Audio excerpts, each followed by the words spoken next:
ایک دفعہ کا ذکر ہے، ایک ہرے بھرے جنگل میں بہت سارے جانور آپس میں مل جل کر ہنسی خوشی رہتے تھے۔ وہیں پر ایک لومڑی جو ہر کسی جانور سے کوئی نہ کوئی پنگے لیتی رہتی تھی۔ کبھی وہ اپنی اونچی چھلانگوں میں فخر کرتی تو کبھی وہ اپنی تیز دوڑنے پر فخر کرتی۔ ایک روز سارے جانور آپس میں بیٹھ کر باتیں کر رہے ہوتے ہیں کہ وہاں لومڑی آ جاتی ہے اور کہتی ہے کہ اگر کوئی ہے میرے جیسا تو آئے مجھ سے ریس لگائے۔ ہر وقت کی اس کی اپنی خود کی تعریف اور مغروریت نے تمام جانوروں کو پریشان کر رکھا تھا۔ لومڑی کی یہ بات سن کر بکرے کو بہت غصہ آیا اور اس نے کہا، میں ہوں اور میں تمہارے ساتھ ریس لگانے کو تیار ہوں، لیکن میری ایک شرط ہے۔ اس پر لومڑی نے کہا، یہ تو تمہارا خواب ہے کہ تم مجھ سے ریس جیت جاؤ گے، لیکن چلو تمہاری خوشی کے لیے میں تم سے تمہاری شرط بھی پوچھ لیتی ہوں۔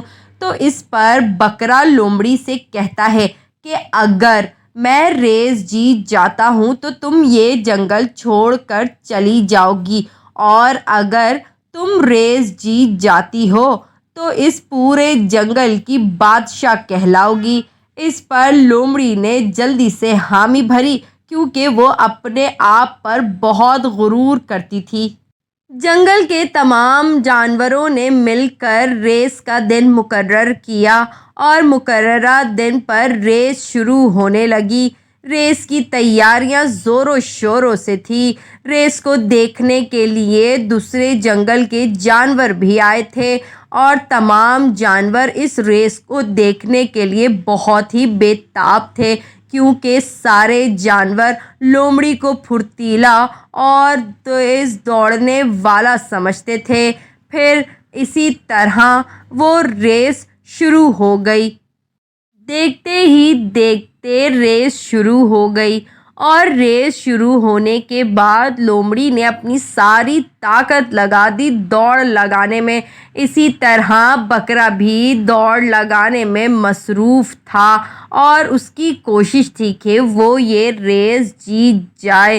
اتنے میں لومڑی جو دوڑ لگا رہی تھی، اس دوڑ سے وہ بہت آگے نکل گئی کہ بکرے کو کچھ سمجھ نہ آیا کہ لومڑی گئی کہاں۔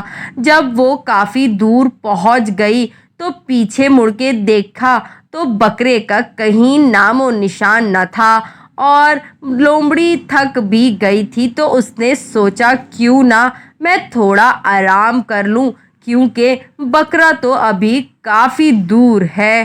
آرام کرنے کے لیے لومڑی درخت کے پاس لیٹ گئی اور اتنے میں اس کی آنکھ لگ گئی۔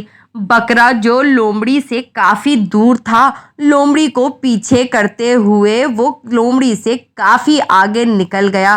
اچانک لومڑی کی آنکھ کھلی تو اس نے سوچا کہ بکرا تو ابھی کافی دور ہوگا، تو اس نے وہیں سے اپنی ریس شروع کر دی اور آگے دوڑنے کے لیے تیار ہو گئی۔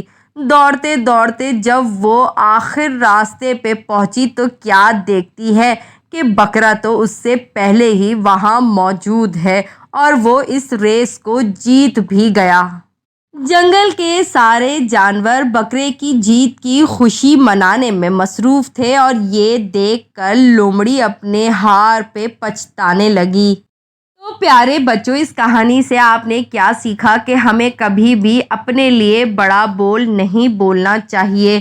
امید ہے میری یہ کہانی آپ کو ضرور پسند آئی ہوگی۔ میرے channel Chintu S T V کو لائک کریں، شیئر کریں، سبسکرائب کریں اور ہاں، بیل آئیکن کو پریس کرنا نہ بھولیے گا۔ Okay, bye.